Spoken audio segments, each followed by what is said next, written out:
Hello world, welcome back to the Razor RC, and we got the brand new Traxxas Maxx Slash. So this is a, I don't know, 1/8 scale four-wheel drive short course truck, I guess you would call it. It is based off the Maxx, but it obviously looks like a Slash, so it's a Maxx Slash. So I don't know, I guess if a Maxx and Slash had a baby, this is what you would get.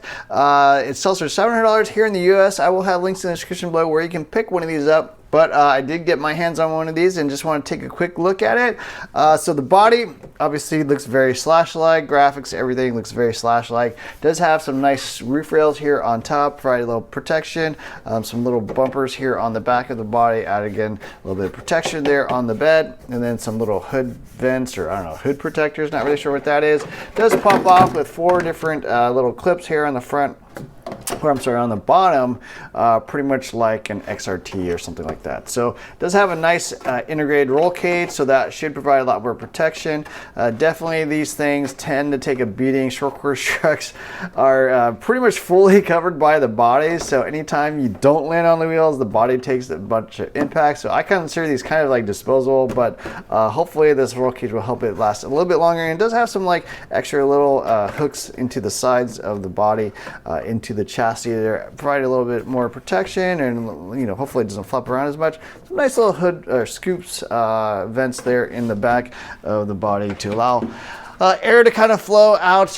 Definitely short course trucks tend to parachute a bit, collect a lot of air underneath, and don't fly through the air all that well, but we'll see. So this is, I guess, a competitor to the Mojave 6S or 4S. It's sort of in between size-wise.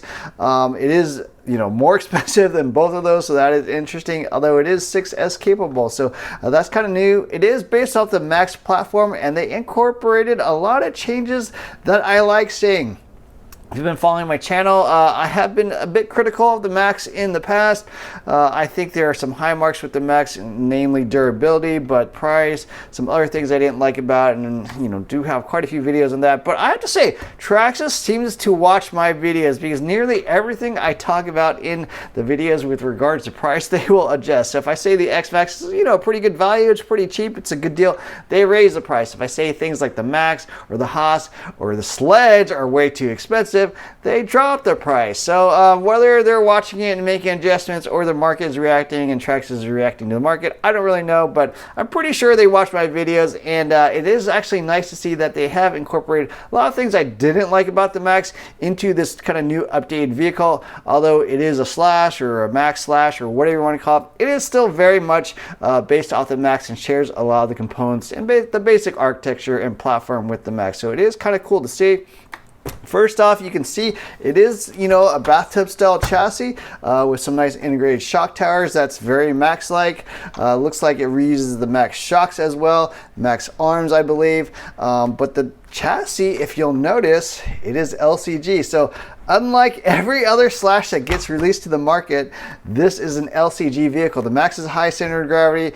The Maxx was always a high center of gravity chassis. Now they did tend to make LCG chassis for the Slash, like the Ultimate or the Platinum, for those of you who remember that. And they do have an aftermarket chassis for the two-wheel drive Slash. But generally, the Slashes always come as high center of gravity. And that was one of my main complaints about the Maxx, is that it was way too high. Tends to, you know, not drive very well. And I think you've seen that a lot in other channels and other videos, where it does tend to roll over quite a bit, especially on pavement.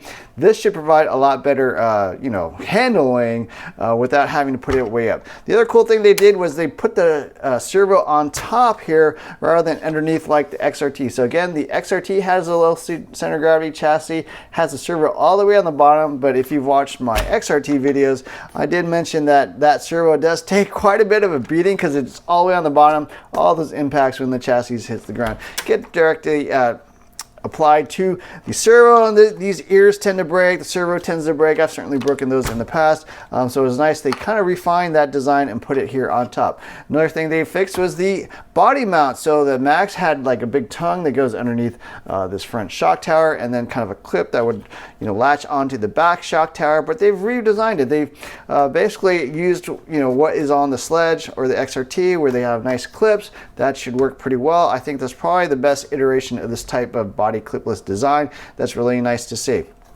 Another thing I noticed is on the rear, you may see something a little odd here. So you got the shock front and rear. They are the same size, I believe.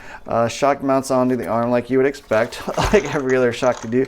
But the rear, they actually extended it. So that, again, it was one of my main complaints with the Traxxas Maxx, was that the rear shocks are way too short. Actually, the front and rear shocks actually look correct on this. So the rear shock should always be a little bit longer here on a four-wheel drive vehicle. I'm not going to get into the whole reasons why, but that was one of the handling traits, one of the issues with the original, my Radio Master trying to make an appearance, but that was one of the issues I had with the Maxx. They finally fixed it. They fixed it on the Sledge. They fixed it on this. It was a problem on the Maxx, and I'm glad to see that they actually listened to me. Now, we do notice something interesting here on the battery tray. Again, this is kind of the new Traxxas style with this sliding, clipping battery tray. It is fixed position, so you can't expand it to use different size batteries. Normal 6S packs like this don't really fit quite right. They're a little bit too tall. There are dimensions there on the Traxxas website, so you can get some information there. I've also got this Hobby Star 6S pack, which again, a little bit too tall, even if you flip to the side. Still a couple millimeters too tall. That doesn't quite fit. I've been critical of that in the past.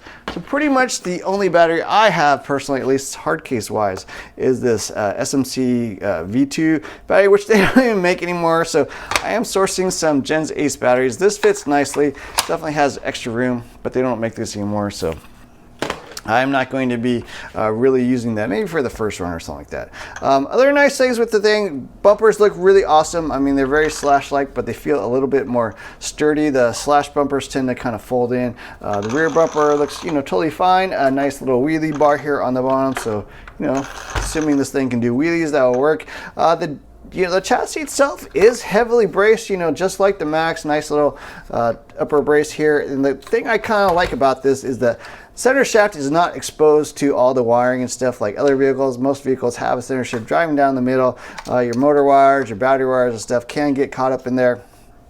Power systems looks like the VXL6S system from the Sledge. I believe it's the same system. Obviously it has Traxxas ID connectors, which I will be removing, just probably running a single Traxxas ID connector.